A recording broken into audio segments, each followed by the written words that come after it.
ਹਾਂਜੀ ਜੀ, ਸਤਿ ਸ਼੍ਰੀ ਅਕਾਲ ਜੀ ਸਾਰਿਆਂ ਨੂੰ। ਅੱਜ ਆਪਾਂ ਸਟਾਰਟ ਕਰ ਰਹੇ ਹਾਂ ਇੰਡੀਅਨ ਪੋਲਿਟੀ ਦੀ MCQ ਸੀਰੀਜ਼। ਹਾਂਜੀ, ਜੋ ਫਸਟ ਚੈਪਟਰ ਹੈ ਉਹ ਹੈਗਾ ਕੌਨਸਟੀਟਿਊਸ਼ਨਲ ਡਿਵੈਲਪਮੈਂਟ ਆਫ ਇੰਡੀਆ। ਤਾਂ ਜ਼ਿਆਦਾ ਸਮਾਂ ਨਹੀਂ ਲੈਂਦੇ। ਫਸਟ ਕੁਐਸਚਨ ਜੋ ਹੈ ਉਹ ਹੈ which of the following exercised most profound influence in framing the Indian constitution. ਹਾਂਜੀ, ਤਾਂ ਜਦੋਂ ਆਪਣਾ ਬਣਾ ਰਹੇ ਸੀ ਇੰਡੀਅਨ ਕੌਨਸਟੀਟਿਊਸ਼ਨ ਤਾਂ ਜੋ ਬੇਸ ਹੈ ਉਹ ਹੈ ਗਵਰਨਮੈਂਟ ਆਫ इंडिया एक्ट 1935। ठीक, डी ऑप्शन की है बिल्कुल correct. Question number 2, the first attempt to introduce a representative and popular element in governance of India was made through. तो ये है A option Indian Council Act 1861। ठीक, A option की है बिल्कुल करेक्ट है। तो थर्ड क्वेश्चन की है which of the following act introduce communal electorate in India. ਤਾਂ ਕਿਹੜੇ ਐਕਟ ਦੇ ਥਰੂ ਫਸਟ ਟਾਈਮ ਕੀਤੇ ਗਏ ਸੀ? ਇਹ ਕੀਤੇ ਗਏ ਸੀ ਇੰਡੀਅਨ ਕੌਂਸਲ ਐਕਟ 1909 ਦੇ ਵਿੱਚ। ਠੀਕ, ਸੀ ਆਪਸ਼ਨ ਕੀ ਹੈ ਤੁਹਾਡਾ ਬਿਲਕੁਲ ਕਰੈਕਟ ਹੈ। ਫੋਰਥ ਕੀ ਹੈਗਾ ਦੇਖੋ, ਕਹਿੰਦੇ the government of India act of 1858 transferred the governance of India from the East India company to the crown. ਹਾਂਜੀ, ਇਹ ਬਿਲਕੁਲ ਕਰੈਕਟ ਹੈ।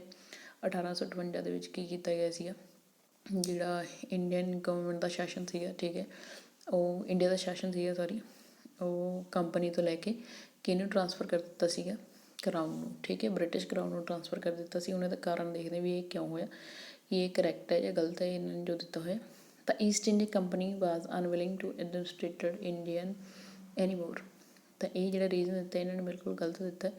ਤਾਂ ਮੇਰੇ ਅਕੋਰਡਿੰਗ ਜਿਹੜਾ ਬਣਦਾ ਹੈ ਉਹ ਇਹ ਆਪਸ਼ਨ ਕਰੈਕਟ ਐਂਡ ਆਰ ਕੀ ਹੈ ਜਿਹੜੀ ਉਹ ਫਾਲਸ ਹੈ। ਠੀਕ, ਤਾਂ ਇਹ ਕਿੱਥੇ ਪਿਆ? ਸੀ ਆਪਸ਼ਨ ਦੇ ਵਿੱਚ। ਠੀਕ, ਸੀ ਆਪਸ਼ਨ ਕੀ ਹੈ ਤੁਹਾਡੀ ਕਰੈਕਟ।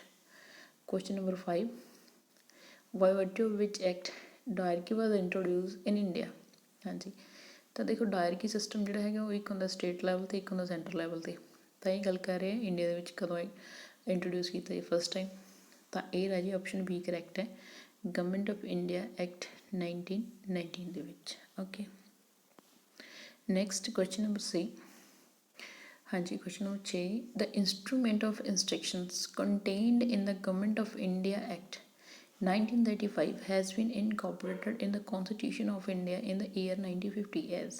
ठीक, तो ਇਹਦਾ ਜਿਹੜਾ ਆਪਸ਼ਨ ਬਣਦਾ ਉਹ ਹੈ ਐਮਰਜੈਂਸੀ ਪ੍ਰੋਵੀਜ਼ਨਸ। ਡੀ ਆਪਸ਼ਨ ਕੀ ਤੁਹਾਡਾ ਬਿਲਕੁਲ ਕਰੈਕਟ। ਹਾਂਜੀ, question number 7, the government of India act 1935 was based on, ਹੈ ਨਾ, ਤਾਂ ਕਿਸ ਦੇ ਬੇਸ 'ਤੇ ਸੀ, ਕਿਹੜੇ ਪ੍ਰਿੰਸੀਪਲ ਦੇ ਬੇਸ 'ਤੇ ਸੀ? ਇਹ ਸੀ ਰਾਜੀ the principle of federalism and parliamentary system. ਠੀਕ, ਇਹ ਆਪਸ਼ਨ ਬਿਲਕੁਲ ਕਰੈਕਟ ਹੈ। ਜਿਹੜੀ ਮੋਨੋਪੋਲੀ ਸੀ, ਠੀਕ ਹੈ, the monopoly of Indian trade of the East India company was abolished by the, ਕਿਹੜੇ ਐਕਟ ਦੇ ਥਰੂ ਅਬੋਲਿਸ਼ ਕਰ ਦਿੱਤੀ ਗਈ ਸੀ ਟ੍ਰੇਡ ਦੀ ਮੋਨੋਪੋਲੀ? ਉਹ ਕੀਤੀ ਗਈ ਸੀ ਚਾਰਟਰ ਐਕਟ 1813। ਬੀ ਆਪਸ਼ਨ ਹੈ correct.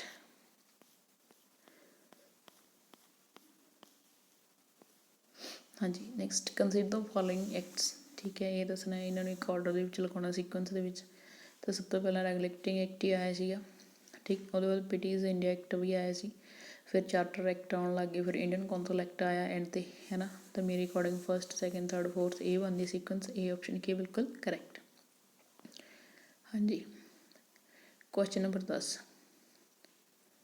The objective of the Montego Chernfoot reforms 1919 was, है ना, याद करो ਇਹਨਾਂ ਨੇ ਕੀ ਕੀਤਾ ਸੀਗਾ ਇੰਡੀਆ ਦੇ ਵਿੱਚ ਡਾਇਰਕੀ ਜਿਹੜੀ ਸੀਗੀ ਉਹ ਕੀ ਕੀਤੀ ਸੀ, ਲੈ ਕੇ ਆਏ ਸੀਗੇ। ਠੀਕ ਹੈ, ਤਾਂ ਦੱਸਣਾ ਹੈਗਾ ਕਿਹੜੀਆਂ ਸਟੇਟਮੈਂਟ ਕੰਸੀਡਰ ਕਰ ਰਹੀਆਂ ਇਸ ਚੀਜ਼ ਨੂੰ ਲੈ ਕੇ। ਪਹਿਲਾਂ ਕੀ ਹੈਗਾ, ਇਹਨਾਂ ਨੇ ਪਾਵਰ ਦਿੱਤੀ ਸੀ ਲੋਕਲ ਗਵਰਨਮੈਂਟ ਨੂੰ? ਨਹੀਂ ਦਿੱਤੀ, ਹੈ ਨਾ। Second, to establish dyarchy in the province, ਆਹ ਲੈ ਕੇ ਆਏ ਸੀਗੇ, ਹੈ ਨਾ। ਅਤੇ ਜਿਹੜੀ ਐਕਸਟੈਂਸ਼ਨ ਵੀ ਕਰਤਾ ਸੀਗਾ ਪ੍ਰੋਵਿੰਸ਼ਲ ਗਵਰਨਮੈਂਟ ਦਾ, ਬਿਲਕੁਲ ਕਰੈਕਟ ਹੈ। ਤਾਂ ਸੈਕਿੰਡ ਅਤੇ ਥਰਡ ਆਪਸ਼ਨ ਕੀ ਹੈ ਕਰੈਕਟ। ਠੀਕ, ਹਾਂਜੀ, question number 11, consider the following with reference to the provisions of Government of India act 1935। ਹਾਂਜੀ, ਤਾਂ ਇਹਨਾਂ ਦੇ ਵਿੱਚ ਦੇਖਣਾ ਹੁਣ ਆਪਾਂ ਐਸਟੈਬਲਿਸ਼ ਕੀਤਾ ਸੀਗਾ ਕੀ ਇਸਟੈਬਲਿਸ਼ ਕੀਤਾ ਸੀਗਾ? All Indian federation. ਹਾਂਜੀ, ਠੀਕ ਹੈ, ਬਿਲਕੁਲ ਕਰੈਕਟ ਹੈ। Second, provisional autonomy with the government of responsible to the electoral legislative. ਇਹ ਵੀ ਕੀ ਹੈ ਬਿਲਕੁਲ ਕਰੈਕਟ। ਠੀਕ ਹੈ, ਥਰਡ ਜੋ ਹੈ redistribution of provinces and the creation of 2 new provinces. ਇਹ ਕੀ ਹੈ ਗਲਤ ਹੈ, ਇਹ ਨਹੀਂ ਹੋਇਆ ਸੀਗਾ। ਠੀਕ ਹੈ, ਗਵਰਨਮੈਂਟ ਆਫ ਇੰਡੀਆ ਐਕਟ 1935 ਦੇ ਥਰੂ। ਹਾਂਜੀ, question number 12, which reference to the colonial period of India the trade monopoly of East India Company was ended। ਤਾਂ ਜਮੀ ਬਿਲਕੁਲ ਖ਼ਤਮ ਕਰ ਦਿੱਤੀ ਗਈ ਸੀ, ਉਹ ਕਿਹੜਾ ਐਕਟ ਸੀਗਾ? Charter act of 1813। ਠੀਕ, ਸੀ ਆਪਸ਼ਨ ਕਰੈਕਟ ਹੈ। ਪਿੱਛੇ ਵੀ ਕਰਕੇ ਗਏ, ਸੇਮ ਕੁਐਸਚਨ ਰਿਪੀਟ ਹੋ ਗਿਆ। Question number 13, consider the following statements with reference to the provinces of Parliament reform। Parliament reforms, ਠੀਕ ਹੈ, ਇਹ ਕਦੋਂ ਆਏ ਸੀ? 99 ਦੇ ਵਿੱਚ ਆਏ ਸੀ। ਠੀਕ, ਤਾਂ ਪਹਿਲਾਂ ਕੀ ਹੈਗਾ ਦੇਖੋ, parliamentary reform act raise the number of additional number of the central legislative, ਬਿਲਕੁਲ ਕਰੈਕਟ ਹੈ। ਸੈਕਿੰਡ ਕੀ ਹੈਗਾ, introduce the principle of communal representative. ਹਾਂਜੀ, ਆਇਆ ਸੀ ਨਾ ਕੁਐਸਚਨ, ਕਮਿਊਨਲ ਅਵਾਰਡ ਜਾਂ ਕਮਿਊਨਲ ਰਿਪਰੈਜ਼ੈਂਟੇਟਿਵ ਕਿਹੜੇ ਐਕਟ ਦੇ ਥਰੂ ਆਏ ਸੀ? ਤਾਂ ਉੱਥੇ ਆਪਾਂ ਕਰਕੇ ਗਏ ਸੀਗੇ 1919 ਦੇ ਵਿੱਚ ਆਏ ਸੀ, ਸੌਰੀ 1909 ਦੇ ਵਿੱਚ ਆਏ ਸੀ। ਤਾਂ ਉੱਥੋਂ ਤੁਹਾਨੂੰ ਥੋੜ੍ਹਾ ਜਿਹਾ ਆਈਡੀਆ ਲੱਗ ਜਾਣਾ ਵੀ ਇਹ ਕਿਹੜੇ ਹੈਗੇ ਪਾਰਲੀਮੈਂਟਰੀ ਰਿਫਾਰਮਸ ਸੀਗੇ। ਠੀਕ, ਥਰਡ ਕੁਐਸਚਨ ਕੀ ਹੈਗਾ, it empowered the legislation to discuss the budget and to move resolutions on it। ਇਹ ਵੀ ਬਿਲਕੁਲ ਸਹੀ ਹੈ। ਤਾਂ ਸੀ ਆਪਸ਼ਨ ਕੀ ਹੈ ਰਾਜੀ, ਬਿਲਕੁਲ correct. Question number 14, two independent state of India and Pakistan were created, ਹੈ ਨਾ। ਤਾਂ ਇਹ ਜਦੋਂ ਬਣੇ ਸੀਗੇ ਤਾਂ ਇਹਨਾਂ ਦਾ ਬੇਸ ਸੀਗਾ, ਉਹ ਸੀਗਾ ਇੰਡੀਅਨ ਇੰਡੀਪੈਂਡੈਂਸ ਐਕਟ। ਹੁਣ ਤੁਸੀਂ ਮੈਨੂੰ ਦੱਸਣਾ ਵੀ ਇੰਡੀਅਨ ਇੰਡੀਪੈਂਡੈਂਸ ਐਕਟ ਕਦੋਂ ਪਾਸ ਹੋਇਆ? ਡੀ ਆਪਸ਼ਨ ਕੀ ਹੈ, ਬਿਲਕੁਲ ਕਰੈਕਟ। ਹਾਂਜੀ, next, the government of India act 1919, ਹੈ ਨਾ। ਤਾਂ ਹੁਣ ਇਹਨੂੰ ਯਾਦ ਕਰੋ, ਕਿਹੜੇ ਰਿਫਾਰਮਸ ਸੀਗੇ? ਇਹ ਸੀਗਾ, ਲਿਖੇ ਹੀ ਪਏ ਨੀਚੇ, ਠੀਕ ਹੈ, ਮੌਂਟੇਗੋ ਚਰਨਫੋਰਡ ਰਿਫਾਰਮਸ, ਹੈ ਨਾ। ਤਾਂ was passed by the British parliament to introduce the hierarchy in the provincial government. ਹਾਂਜੀ, ਇਹ ਬਿਲਕੁਲ ਕਰੈਕਟ ਹੈ। ਠੀਕ ਹੈ, ਬਟ ਆਰ ਦੱਸਣਾ ਹੈਗਾ, ਰੀਜ਼ਨ ਦੱਸਣਾ ਵੀ ਇਹ ਸਹੀ ਹੈਗਾ ਕਿ ਨਹੀਂ ਹੈਗਾ। ਬਿਲਕੁਲ ਇਹਨਾਂ ਨੇ ਹੀ ਰਿਪਰੈਜ਼ੈਂਟ ਕੀਤੀ ਸੀਗੀ। ਠੀਕ ਹੈ, ਤਾਂ ਇਹ ਦੋਨੋਂ ਹੀ ਕੀ ਨੇ, ਕਰੈਕਟ। ਇਹ ਆਪਸ਼ਨ ਕੀ ਹੈ, ਕਰੈਕਟ। ਕੁਐਸਚਨ ਨੰਬਰ 16, ਕੰਸੀਡਰ ਕਰਨੀ ਹੈ ਫੋਲੋਇੰਗ ਸਟੇਟਮੈਂਟਸ ਵੀ ਦੱਸਣਾ ਟਰੂ ਕਿਹੜੀ ਹੈ। ਠੀਕ ਹੈ, ਕਹਿੰਦੇ ਰੈਗੂਲੇਟਿੰਗ ਐਕਟ 1773, ਠੀਕ, ਮੋਸਟ ਇੰਪੋਰਟੈਂਟ ਆ। ਅਤੇ ਹੁਣ ਤੁਸੀਂ ਮੈਨੂੰ ਇਹ ਚੀਜ਼ ਦੱਸਣੀ ਹੈ ਵੀ ਇੰਡੀਆ ਦੇ ਵਿੱਚ ਫਸਟ ਸੁਪਰੀਮ ਕੋਰਟ ਜਿਹੜੀ ਹੈਗੀ ਆ, ਹੈ ਨਾ, ਉਹ ਇਸਟੈਬਲਿਸ਼ ਹੋਈ ਸੀ ਇੱਕ ਐਕਟ ਦੇ ਅੰਡਰ, ਕਲਕੱਤਾ ਦੇ ਵਿੱਚ ਫਸਟ ਟਾਈਮ। ਉਹ ਕਿਹੜਾ ਐਕਟ ਸੀਗਾ? ਤਾਂ ਹਾਂਜੀ, establish parliamentary control over the administration of the East India companies territory in India, ਬਿਲਕੁਲ ਕਰੈਕਟ ਹੈ। ਇਹਦੇ ਨਾਲ ਹੀ ਇਹਨਾਂ ਨੇ ਕੀ ਕੀਤਾ ਸੀਗਾ, ਜਿਹੜੇ ਗਵਰਨਰ ਆਫ ਬੰਗਾਲ ਸੀਗਾ ਉਹਨੂੰ ਗਵਰਨਰ ਜਨਰਲ ਆਫ ਬੰਗਾਲ ਬਣਾ ਦਿੱਤਾ ਗਿਆ ਸੀ। ਠੀਕ, ਇਹ ਮੋਸਟ ਇੰਪੋਰਟੈਂਟ ਹੈ, ਰੈਗੂਲੇਟਿੰਗ ਐਕਟ ਆਫ 1773। ਠੀਕ, ਤਾਂ ਡਿਊਲ ਸਿਸਟਮ ਦਾ ਜਿਹੜਾ ਸੀਗਾ ਰਾਜੀ ਇਹਨਾਂ ਨੇ ਐਂਡ ਕਰਤਾ ਸੀ। ਤਾਂ ਇਹ ਤਿੰਨੋਂ ਆਪਸ਼ਨਸ ਕੀ ਨੇ, ਬਿਲਕੁਲ ਕਰੈਕਟ ਨੇ। ਓਕੇ, ਹਾਂਜੀ, question number 17, the first defined step to provide parliamentary control over East India Company was taken by, ਹੈ ਨਾ। ਤਾਂ ਇਹ ਵੀ ਇਸ ਐਕਟ ਦੇ ਥਰੂ ਹੀ ਕੀਤਾ ਗਿਆ ਸੀਗਾ, ਰੈਗੂਲੇਟਿੰਗ ਐਕਟ 1773। ਠੀਕ, ਹਾਂਜੀ, ਆ ਫਿਰ ਆ ਗਿਆ 18 ਨੰਬਰ ਕੁਐਸਚਨ, ਹੈ ਨਾ। ਠੀਕ ਹੈ, ਪਹਿਲਾਂ ਵੀ ਕਰਕੇ ਗਿਆ ਨਾ, ਮੌਂਟੇਗੋ ਚਰਨਫੋਰਡ ਰਿਪੋਰਟ ਜਿਹੜੀ ਉਹ ਕਿਹਦੇ ਬੇਸਡ ਸੀਗੀ? ਉਹ ਗਵਰਨਮੈਂਟ ਆਫ ਇੰਡੀਆ ਐਕਟ 1919 ਦੇ ਬੇਸਡ ਸੀ। ਠੀਕ, ਆ ਦੇਖੋ ਇੰਡੀਅਨ ਕੌਂਸਲ ਐਕਟ 1909, ਹੈ ਨਾ। ਤਾਂ ਇਹ ਆਪਾਂ ਪਹਿਲਾਂ ਕਰਕੇ ਗਏ ਹਾਂ। ਠੀਕ, ਤਾਂ ਨੈਕਸਟ ਕੀ ਹੈਗਾ, ਇਹਦੇ ਥਰੂ ਡਾਇਰੈਕਟਲੀ ਜਿਹੜੀ ਹੈਗੀ ਸੈਂਟਰਲ ਲੈਵਲ 'ਤੇ ਇੰਟਰੋਡਿਊਸ ਕਰ ਦਿੱਤੀ ਗਈ ਸੀ, ਹੈ ਨਾ, ਪ੍ਰੋਵਿੰਸਸ ਦੇ ਵਿੱਚ। ਤਾਂ ਗਵਰਨਮੈਂਟ ਆਫ ਇੰਡੀਆ ਐਕਟ ਜਿਹੜਾ 1935 ਬੇਸ ਹੈਗਾ ਇੰਡੀਅਨ ਇੰਡੀਪੈਂਡੈਂਸ ਐਕਟ 1947, ਹੈ ਨਾ। ਇਹਦੇ ਥਰੂ ਕੀ ਕੀਤਾ ਸੀ, ਇੰਡੀਆ ਅਤੇ ਪਾਕਿਸਤਾਨ ਬਣੀ ਸੀ। ਓਕੇ, ਹਾਂਜੀ, question number 19, the government of India act 1935 and the constitution of India are both lengthy documents, ਬਿਲਕੁਲ ਹੈਗੇ ਆ। The Government of India Act 1935 was taken as a model and subsequently incorporated in the Constitution of India। ਇਹ ਵੀ ਬਿਲਕੁਲ ਸਹੀ ਹੈ। ਠੀਕ, ਜਦੋਂ Indian ਕੌਨਸਟੀਟਿਊਸ਼ਨ ਬਣਿਆ ਤਾਂ ਉਹਦੇ ਲਈ ਜਿਹੜਾ ਐਜ਼ ਅ ਮਾਡਲ ਕੀ ਯੂਜ਼ ਕੀਤਾ ਗਿਆ ਸੀਗਾ, ਉਹ ਕੀਤਾ ਗਿਆ ਸੀ ਗਵਰਨਮੈਂਟ ਆਫ ਇੰਡੀਆ ਐਕਟ 1935। ਠੀਕ, ਤਾਂ ਰੀਜ਼ਨ ਵੀ ਬਿਲਕੁਲ ਕਰੈਕਟ ਹੈ। ਇਹ ਆਪਸ਼ਨ ਕੀ ਹੈ ਰਾਜੀ, ਸਹੀ ਹੈ। ਹਾਂਜੀ, ਨੈਕਸਟ ਦੇਖੋ ਇਹਨਾਂ ਨੇ ਕੀ ਕਿਹਾ, through which one of the following ਵਰ commercial activities of East India Company was finally put to an end, ਹੈ ਨਾ। ਪਹਿਲਾਂ ਤਾਂ ਦੇਖੋ ਟ੍ਰੇਡ ਦੀ ਮੋਨੋਪੋਲੀ ਜਿਹੜੀ ਸੀਗੀ ਉਹਦੀ ਐਂਡਿੰਗ ਕੀਤੀ ਸੀ, ਹੈ ਨਾ, ਉਹ ਕੀਤੀ ਸੀਗੀ ਚਾਰਟਰ ਐਕਟ 1838 ਦੇ ਵਿੱਚ। ਹੁਣ ਇਹਨਾਂ ਨੇ ਫਾਈਨਲੀ ਉਹਨੂੰ ਕੀ ਕਰਤਾ ਸੀ, ਖ਼ਤਮ ਕਰਤਾ ਸੀ ਕਮਰਸ਼ੀਅਲ ਐਕਟੀਵਿਟੀਜ਼ ਨੂੰ, ਕਿਹਦਿਆਂ ਨੂੰ, ਈਸਟ ਇੰਡੀਆ ਕੰਪਨੀ ਨੂੰ। ਤਾਂ ਇਹ ਕਦੋਂ ਕੀਤਾ ਗਿਆ ਸੀ, ਇਹ ਕੀਤਾ ਗਿਆ ਸੀ ਚਾਰਟਰ ਐਕਟ ਆਫ 1833, ਠੀਕ। ਸੀ ਆਪਸ਼ਨ ਕੀ ਹੈ ਬਿਲਕੁਲ ਕਰੈਕਟ। ਹਾਂਜੀ, which of the following with the secretary of state for India with supreme control over the government of India, ਹੈ ਨਾ। ਤਾਂ ਇਹ ਦੱਸਣਾ ਹੈਗਾ ਇਹ ਕਦੋਂ ਹੋਇਆ ਸੀ, ਇਹ ਹੋਇਆ ਸੀ ਗਵਰਨਮੈਂਟ ਆਫ ਇੰਡੀਆ ਐਕਟ 1858 ਦੇ ਵਿੱਚ, ਯਾਦ ਕਰੋ, ਹੈ ਨਾ, ਜਿੱਥੇ ਕੀ ਸੀਗਾ ਈਸਟ ਇੰਡੀਆ ਕੰਪਨੀ ਤੋਂ ਲੈ ਕੇ ਉਹਨਾਂ ਨੇ ਸਾਰਾ, ਹੈ ਨਾ, ਕਿਹਨੂੰ ਟਰਾਂਸਫਰ ਕਰਤਾ ਸੀਗਾ, ਬ੍ਰਿਟਿਸ਼ ਕਰਾਊਨ ਨੂੰ। ਓਕੇ, ਹਾਂਜੀ, ਨੈਕਸਟ ਆ ਗਿਆ ਡਾਇਰ ਕੀ ਵਾਜ ਫਸਟ ਇੰਟਰੋਡਿਊਸਡ ਅੰਡਰ, ਹੈ ਨਾ। ਦੇਖੋ ਉਦੋਂ ਇੰਟਰੋਡਿਊਸ ਕੀਤੀ ਸੀ, ਹੈ ਨਾ, ਤਾਂ ਕਦੋਂ ਕੀਤੀ ਸੀ, 1919 ਦੇ ਵਿੱਚ, ਹੈ ਨਾ। ਉਹਨੂੰ ਮੌਂਟਫੋਰਡ ਰਿਫਾਰਮਸ ਵੀ ਬੋਲਦੇ ਆ, ਹੈ ਨਾ। ਤਾਂ ਤੁਹਾਨੂੰ ਇੱਥੋਂ ਆਈਡੀਆ ਲੱਗ ਜਾਣਾ ਚਾਹੀਦਾ ਬੀ ਆਪਸ਼ਨ ਕੀ ਹੈ ਕਰੈਕਟ। ਹੁਣ ਤੁਸੀਂ ਮੈਨੂੰ ਦੱਸੋ ਵੀ ਮੋਰਲੇਮੈਂਟੋ ਰਿਫਾਰਮਸ ਕਦੋਂ ਪਾਸ ਆਊਟ ਹੋਏ ਸੀਗੇ। ਇਹ ਜਿਹੜੇ ਹੋਏ ਸੀਗੇ ਇਹ ਹੋਏ ਸੀਗੇ 1909 ਦੇ ਵਿੱਚ, ਠੀਕ। Question number 23, which of the following were the main feature of the Government of India Act 1990। ਹਾਂਜੀ, ਤਾਂ ਕੀ ਸੀਗਾ ਇਹਦਾ ਮੇਨ ਫੀਚਰ, ਕੀ ਸੀਗਾ, ਠੀਕ ਹੈ, ਉਹ ਦੱਸਣਾ ਹੈਗਾ। ਸੈਪਰੇਟ ਇਲੈਕਟੋਰੇਟ ਫॉर ਮੁਸਲਿਮਸ, ਇਹ ਨਹੀਂ ਹੋਏ ਸੀ ਇਸ ਟਾਈਮ। ਸੈਕਿੰਡ ਆਪਸ਼ਨ ਕੀ ਹੈਗਾ, ਡਿਵੈਲੂਏਸ਼ਨ ਇਹਨਾਂ ਨੇ ਕਰਤਾ ਸੀਗਾ ਲੈਜਿਸਲੇਟਿਵ ਅਥਾਰਟੀ ਦਾ ਸੈਂਟਰ ਦੇ ਦੁਆਰਾ, ਬਿਲਕੁਲ ਸਹੀ ਹੈ। ਥਰਡ ਕੀ ਹੈਗਾ, ਐਕਸਪੈਂਸ਼ਨ ਕਰਤਾ ਸੀ ਔਰ ਰੀਕਨਸਟੀਟਿਊਟ ਕਰ ਲਿਆ ਸੀ ਸੈਂਟਰ ਅਤੇ ਪ੍ਰੋਵਿਜ਼ਨਲ ਲੈਜਿਸਲੇਚਰ ਨੂੰ। ਤਾਂ ਇਹ ਵੀ ਕੀ ਹੈ ਬਿਲਕੁਲ ਸਹੀ ਹੈ। ਤਾਂ ਸੈਕਿੰਡ ਅਤੇ ਥਰਡ ਆਪਸ਼ਨ ਬਿਲਕੁਲ ਕਰੈਕਟ ਹੈ, ਠੀਕ। Question number 24, in the federation under the act of 1935 residuary powers were given to the, ਕਿਹਨੂੰ ਦੇ ਦਿੱਤੀਆਂ ਗਈਆਂ ਸੀ ਰਾਜੇ ਇਹ ਪਾਵਰਸ, ਗਵਰਨਰ ਜਨਰਲ ਨੂੰ ਦੇ ਦਿੱਤੀਆਂ ਸੀਗੀਆਂ, ਠੀਕ। ਸੀ ਆਪਸ਼ਨ ਕੀ ਹੈ ਕਰੈਕਟ। ਕੁਐਸਚਨ ਨੰਬਰ 25, ਦ ਇੰਡੀਅਨ ਲੈਜਿਸਲੇਟਰ ਵਰ ਮੇਡ ਬਾਈ ਕੈਮਰਲ, ਹੈ ਨਾ, ਫॉर ਦ ਫਸਟ ਟਾਈਮ। ਤਾਂ ਬਾਈ ਕੈਮਰਲ ਡਾਇਰਕੀ, ਹੈ ਨਾ, ਯਾਦ ਕਰੋ ਕਦੋਂ ਆਈ ਸੀ, 1919 ਦੇ ਵਿੱਚ ਆਈ ਸੀ, ਹੈ ਨਾ। ਤਾਂ government of India act of 1919, ਠੀਕ।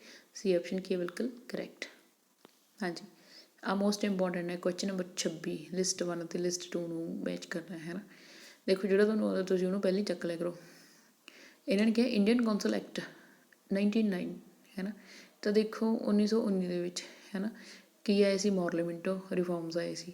ਤਾਂ ਏ ਦੀ ਕੀ ਹੈ ਫੋਰਥ ਆਪਸ਼ਨ ਬਣਦੀ ਹੈ। ਬੀ ਕੀ ਹੈ ਗਵਰਨਮੈਂਟ ਆਫ ਇੰਡੀਆ ਐਕਟ 1909, ਹੈ ਨਾ। ਅਤੇ ਇਹਦੇ ਲਈ ਕੌਣ ਆਏ ਸੀ, ਮੌਂਟਚਲਮ, ਹੈ ਨਾ, ਮੌਂਟਫੋਰਡ ਰਿਫਾਰਮਸ। ਤਾਂ ਥਰਡ ਆਪਸ਼ਨ ਬਣਦੀ ਹੈ ਬੀ ਦੀ, ਠੀਕ। ਨੈਕਸਟ ਦੇਖੋ ਗਵਰਨਮੈਂਟ ਆਫ ਇੰਡੀਆ ਐਕਟ 1935, ਹੈ ਨਾ, 1935। ਤਾਂ ਇਹ ਸਾਈਮਨ ਕਮਿਸ਼ਨ ਦੀ ਜਿਹੜੀ ਜੁਆਇੰਟ ਰਿਪੋਰਟ ਆਈ ਸੀ ਉਹਦੇ ਬੇਸਡ ਆਏ ਸੀ, ਠੀਕ। ਸੈਕਿੰਡ ਆਪਸ਼ਨ ਬਣਦੀ ਹੈ।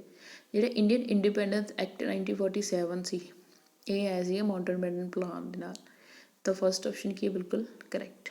ਓਕੇ, ਹੁਣ ਤੁਸੀਂ ਮੈਨੂੰ ਦੱਸਣਾ ਵੀ ਮਾਊਂਟਬੈਟਨ ਇਹ ਕੌਣ ਸੀਗੇ ਉਸ ਟਾਈਮ ਦੇ, ਮਤਲਬ ਕਿਹੜੀ ਪੋਸਟ 'ਤੇ ਸੀਗੇ ਇਹ ਤੁਸੀਂ ਮੈਨੂੰ ਦੱਸਣਾ। ਹਾਂਜੀ, ਕੁਐਸਚਨ ਨੰਬਰ 27 ਦੱਸਣਾ ਵੀ ਸਹੀ ਕਿਹੜਾ ਹੈਗਾ। The Nehru Report 1928 has advocated the insolence of fundamental rights in the Constitution of India। ਹਾਂਜੀ, ਇਹ ਬਿਲਕੁਲ ਸਹੀ ਹੈ, ਠੀਕ। ਜਿਹੜੀ ਇਹ ਰਿਪੋਰਟ ਸੀਗੀ ਇਹ ਕਿਹਦੇ ਬੇਸ ਸੀ, ਫੰਡਾਮੈਂਟਲ ਰਾਈਟਸ ਜਿਹੜੇ ਆਪਾਂ ਲਏ ਆ ਉਹਨਾਂ ਦਾ ਬੇਸ ਇਹ ਜਾ ਕੇ ਬਣੀ ਹੈ ਅੱਗੇ, ਠੀਕ। ਹਾਂਜੀ, ਨੈਕਸਟ ਕੀ ਹੈ fundamental rights government of India act 1935, ਨਹੀਂ ਜੀ, ਐਮਰਜੈਂਸੀ ਪ੍ਰੋਵੀਜ਼ਨਸ ਸੀ, ਹੈ ਨਾ। ਅਗਸਤ ਆਫਰ 1940 ਦੇ ਵਿੱਚ ਫੰਡਾਮੈਂਟਲ ਰਾਈਟਸ ਸੀਗੇ, ਨਹੀਂ ਹੈਗੇ ਸੀਗੇ। ਇਹ ਤਾਂ ਗੱਲ ਹੀ ਫੰਡਾਮੈਂਟਲ ਰਾਈਟ ਦੀ ਕਰ ਰਹੇ ਆ ਨਾ। ਤਾਂ ਫੰਡਾਮੈਂਟਲ ਰਾਈਟਸ ਦਾ ਜੋ ਬੇਸ ਬਣਿਆ ਉਹ ਕਿਹੜੇ ਸੀ, ਨਹਿਰੂ ਰਿਪੋਰਟ ਸੀ ਜਿਹੜੀ, ਉਹ ਫੰਡਾਮੈਂਟਲ ਰਾਈਟਸ ਦਾ ਬੇਸ ਬਣੀ ਸੀ, ਠੀਕ। Question number 28, which of the following act was described by Jawahar Lal Nehru as a charter of slavery, charter of slavery, ਹੈ ਨਾ। ਤਾਂ ਉਹ ਇਹਨਾਂ ਨੇ ਕਿਹਾ ਸੀਗਾ ਗਵਰਨਮੈਂਟ ਆਫ ਇੰਡੀਆ ਐਕਟ 1935 ਨੂੰ। ਡੀ ਆਪਸ਼ਨ ਕੀ ਹੈ ਬਿਲਕੁਲ ਕਰੈਕਟ। ਹਾਂਜੀ, question number 29, in which year did the parliament adopt Indian constitution। Parliament, Indian parliament ਨੇ ਕਦੋਂ ਅਡੋਪਟ ਕੀਤਾ ਸੀ ਕੌਨਸਟੀਟਿਊਸ਼ਨ ਨੂੰ, ਉਹ ਕੀਤਾ ਸੀਗਾ 1950 ਦੇ ਵਿੱਚ, ਠੀਕ। Which act introduce dyarchy at the centre level 'ਤੇ ਹੈ ਨਾ। ਦੇਖੋ ਜਿਹੜਾ 1919 ਦੇ ਵਿੱਚ ਆਈ ਸੀ ਡਾਇਰਕੀ, ਉਹ ਆਈ ਸੀਗੀ ਪ੍ਰੋਵਿੰਸਿਸ ਦੇ ਵਿੱਚ, ਬਟ ਹੁਣ ਸੈਂਟਰ ਲੈਵਲ 'ਤੇ ਆ ਰਹੀ ਆ। ਸੈਂਟਰ ਲੈਵਲ 'ਤੇ ਕਦੋਂ ਆਈ ਸੀ? ਗਵਰਨਮੈਂਟ ਆਫ ਇੰਡੀਆ ਐਕਟ 1935 ਦੇ ਥਰੂ। ਆਪਸ਼ਨ ਸੀ ਕੀ ਹੈ ਬਿਲਕੁਲ ਕਰੈਕਟ। ਠੀਕ, ਪ੍ਰੋਵਿੰਸਿਸ ਦੇ ਵਿੱਚ ਡਾਇਰਕੀ ਕਦੋਂ ਆਈ ਸੀ? 1919 ਦੇ ਵਿੱਚ। ਸੈਂਟਰ ਲੈਵਲ 'ਤੇ ਇੰਡੀਆ ਦੇ ਵਿੱਚ ਕਦੋਂ ਆਈ ਸੀ? 1935 ਦੇ ਵਿੱਚ। ਹਾਂਜੀ 31 which was not a member of cabinet mission plan, ਹੈ ਨਾ। ਤਾਂ ਯੋਹਨ ਸਾਈਮਨ ਇਹਨਾਂ ਦੇ ਮੈਂਬਰ ਨਹੀਂ ਸੀਗੇ, ਹੈ ਨਾ। Pethick Lawrence, A.V. ਅਲੈਗਜ਼ੈਂਡਰ ਅਤੇ ਸਟਫੋਰਡ ਕ੍ਰਿਸਪ ਇਹ ਹੈਗੇ ਸੀ। ਹਾਂਜੀ ਕੈਬਨਿਟ ਮਿਸ਼ਨ, ਇਹਦੇ ਬਾਰੇ ਤੁਸੀਂ ਸਟੱਡੀ ਕਰ ਲਓ, ਵੈਸੇ ਮੋਡਰਨ ਹਿਸਟਰੀ ਦੇ ਵਿੱਚ ਇਹ ਸਾਰੇ ਆਉਂਦੇ ਆ। ਹਾਂਜੀ next 32 which of the following was the biggest source for the constitution of India. ਕੀ ਹੈਗਾ? Government of India act 1935 B option ਕੀ ਹੈ correct. The constitution of India came into force on, ਹੈ ਨਾ, ਤਾਂ ਕਦੋਂ ਆਏ ਸੀ? ਜਨਵਰੀ 26, 1950। ਠੀਕ ਹੈ, ਸੀ ਆਪਸ਼ਨ ਕੀ ਹੈ ਬਿਲਕੁਲ ਕਰੈਕਟ। ਹਾਂਜੀ question number 34 the supreme court of India was set up by the. ਠੀਕ ਹੈ, ਆ ਗਿਆ ਨਾ ਉਹੀ ਕੁਐਸਚਨ ਜਿਹੜਾ ਮੈਂ ਤੁਹਾਨੂੰ ਪਿੱਛੇ ਪੁੱਛ ਕੇ ਗਈ ਸੀ। Supreme court of India first time ਕਿੱਥੇ ਬਣਾਈ ਸੀ? ਕਲਕੱਤਾ ਦੇ ਵਿੱਚ ਕਿ ਬੰਬੇ ਦੇ ਵਿੱਚ? ਇਹ ਤੁਸੀਂ ਮੈਨੂੰ ਦੱਸਣਾ ਹੈਗਾ। ਠੀਕ ਹੈ, ਤਾਂ ਇਹ ਬਣਾਈ ਸੀਗੀ ਰੈਗੂਲੇਟਿੰਗ ਐਕਟ 1773 ਦੇ ਦੁਆਰਾ। ਇਹ ਆਪਸ਼ਨ ਕੀ ਹੈ ਬਿਲਕੁਲ correct. Question number 35 the distribution of powers between the centre and the state in the Indian constitution is based on the scheme provided in the. ਤਾਂ ਇਹ ਜੋ ਹੈ ਇਹ ਕੰਮ ਕੀਤਾ ਗਿਆ ਸੀਗਾ ਗਵਰਨਮੈਂਟ ਆਫ ਇੰਡੀਆ ਐਕਟ 1935 ਦੇ ਬੇਸਡ। ਠੀਕ, ਸੀ ਆਪਸ਼ਨ ਕੀ ਹੈ ਕਰੈਕਟ। ਹਾਂਜੀ ਇਸ chapter the last question which of the following are the principal feature of the government of India act 1919, ਹੈ ਨਾ। ਤਾਂ ਦੇਖੋ ਡਾਇਰਕੀ ਜਿਹੜੀ ਹੈਗੀ ਆ ਉਹ ਪ੍ਰੋਵਿੰਸਿਸ ਦੇ ਵਿੱਚ ਆ ਗਈ ਸੀ, ਪਹਿਲਾਂ ਬਿਲਕੁਲ ਸਹੀ ਆ। ਸੈਪਰੇਟ ਕਮਿਊਨਲ ਇਲੈਕਟੋਰੇਟ ਮੁਸਲਿਮਸ ਦੇ ਲਈ ਇਹ ਨਹੀਂ ਇੰਟਰੋਡਿਊਸ ਹੋਈ ਸੀ, ਇਹ ਗਲਤ ਆ। ਤਾਂ ਡਿਵੈਲੂਏਸ਼ਨ ਵੀ ਕੀਤਾ ਗਿਆ ਸੀਗਾ। ਠੀਕ ਹੈ, ਇਹ ਵੀ ਬਿਲਕੁਲ ਸਹੀ ਹੈ। ਤਾਂ ਪਹਿਲਾ ਅਤੇ ਤੀਸਰਾ ਸੀ ਆਪਸ਼ਨ ਕੀ ਹੈ ਬਿਲਕੁਲ ਕਰੈਕਟ। ਠੀਕ, ਤਾਂ ਇਹ ਆਪਾਂ ਅੱਜ ਫਸਟ ਜੋ ਟੋਪਿਕ ਹੈਗਾ ਡਿਵੈਲਪਮੈਂਟ ਆਫ ਇੰਡੀਅਨ ਕੌਂਸਟੀਟਿਊਸ਼ਨ, ਠੀਕ, ਇਹਦੀ ਕੁਐਸਚਨ ਸੀਰੀਜ਼ ਲਾ ਚੁੱਕੇ ਹਾਂ ਅਤੇ ਕੱਲ੍ਹ ਅੱਗੇ ਨੈਕਸਟ ਕੰਟੀਨਿਊ ਕਰਾਂਗੇ। Thank you.